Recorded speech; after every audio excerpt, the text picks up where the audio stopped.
TSAWS, Goose and Will Show. We are back.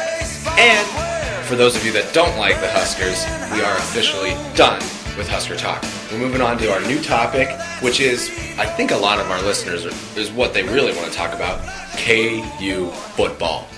Exactly. And I will say this, a lot of our listeners, I would even go out there and say half of our listeners, because you and I listen, and then Andrew Lynn and Larry Seavey listen. I think that's so that's 4.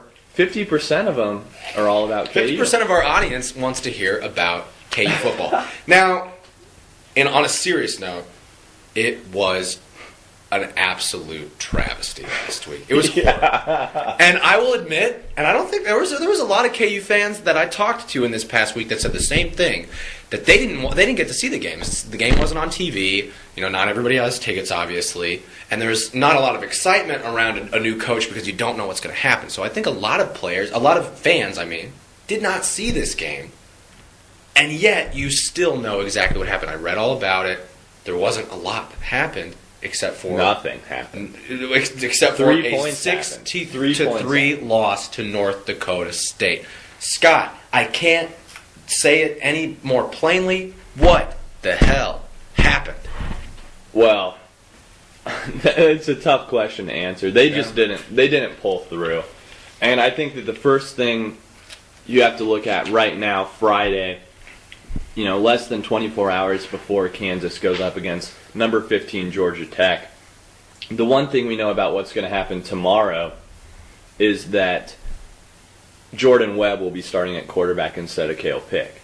So I think that says a lot about what happened last week, was that Kansas struggled, teams struggle a lot, but they needed a touchdown. They needed one touchdown against North Dakota State in 60 minutes of football, and they would have won. And they couldn't do it. Cale Pitt couldn't do it. And I'm sorry, I don't care about scheme. I don't care about coaching. But when you're a Division I Big 12 football team in a BCS conference, and you've got North Dakota State, they're not just a bottom feeder in the FBS or D1. They're in another division. They don't play Division I teams regularly. Yeah. Because they're not that big a school. They're not that good. They're a bad team. And Kansas couldn't put together one touchdown. It reflects poorly on Turner Gill, don't get me wrong. But I cannot fathom a BCS conference offense that couldn't have one player step up and score a touchdown. And so I think that's what they're going with, moving Jordan Webb to starter. So the problem there, I think you had a quarterback in Cale Pick that couldn't take his offense and lead him to the promised land. And that's the big thing. And that's why we're probably seeing a changing of the guard, basically. We're going to see Jordan Webb over Cale Pick. Cale struggled. Jordan had some success in the game. And I understand that even there was some speculation Cale might have left the team during the week, but that was all speculation. I'll tell you what.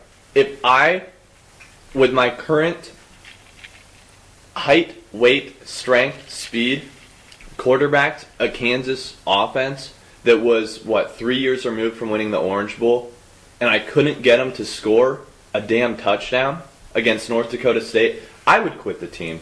Even knowing that I could go around Lawrence and wear my cool KU gear and go out to the bars and have girls flocking all over me because I'm a KU football player, I would quit the team just in honor of all that is football, because that is pathetic. It's pathetic. And it did boil down to mental mistakes, turnovers, 3 turnovers, a couple of which I read were in the red zone. So it's something that has to get better, and it has to get better fast, because like you said, this is Division I talent going against Division II talent, and that's as basic as you can kind of think of it. It doesn't matter about scheme. It doesn't matter about effort. It should still be a win. As ugly as it could have been, it still should have been like a 10-6 win, The defense showed up. The defense did show up. You can play a high school team and accidentally give up 6 points. Absolutely. That happens. Absolutely. So, and moving forward, though, is what happened this past week a lot is people were already hanging Turner Gill. Yeah. It's over. Get him out of there. This is inexcusable. And there's some apologists and there's some people that say we expect at least to be able to beat North Dakota State. What do you think is already in one game in the books is the legacy of Turner Gill moving forward? Well, I'll say this regarding Turner Gill. Sunday morning in the Kansas City Star, the post-game press conference from the KU game, one of the KU wide receivers came out and said, "We felt sick to our stomach because of how well Turner Gill treated us. We wanted to win it for him." And I understand the situation that Gill was in replacing Mangino, a guy that was downright verbally and apparently sometimes physically abusive of his players. If you're a guy like Turner Gill, whose hype is that you're a player's coach, you treat your players well, get them to believe in you and feel confident about themselves, I got the vibe that Turner Gill treated them a little bit too kindly.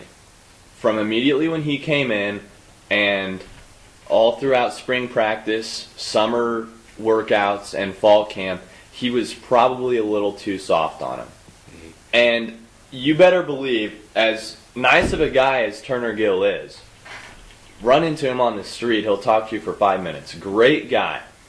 But he's going to be on them this week, and he's going to make sure they come out and play. So